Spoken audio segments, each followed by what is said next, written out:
Mickey's New Car is a Disney cartoon that aired originally in 1999 as part of Mickey Mouse Works.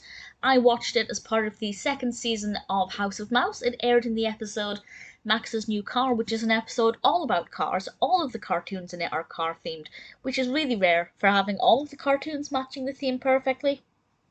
And this one fit in that episode splendidly, but even watching it on its own, I think is something that's quite delightful with several really nice messages in this one. So I might explain a little bit spoilery what that main message is, but I'll give a spoiler warning before I discuss the ending.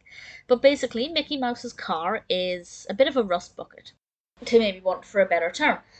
And he realizes that he would be embarrassed to pick Minnie up and take her on a date in this car. So he decides finally it's time to get a new car, and he gets this car with all of these gadgets and gizmos in it, and pretty much as soon as he begins to drive it, things go wrong. And it's a really interesting look at how cars can be fitted with all of these extra features, and sometimes it just overcomplicates things. And Mickey has a very interesting journey en route to his destination in this very gadget heavy car. And we have some really fun animation that happens as a result of this.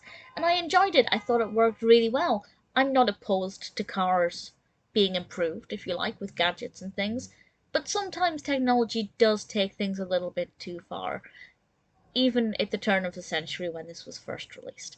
And I enjoyed it. I thought it worked very well. It was very nice. Spoiler now, I'm going to discuss the ending now, because there's another message in this other than just, stripping things back to basics and not necessarily needing that many gadgets, but there's another lovely message in this. So I'm about to discuss the ending.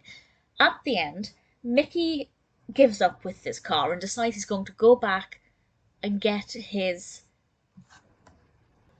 very basic car back. But when he goes there, the car is gone. And he learns quite quickly after that the car was bought by Minnie Mouse. And Minnie picks up Mickey for their date in Mickey's old car.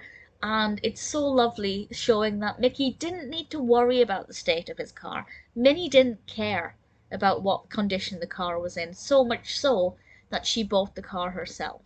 And that if a person truly cares for you and loves you, they're not going to care if you haven't got the newest, shiniest car.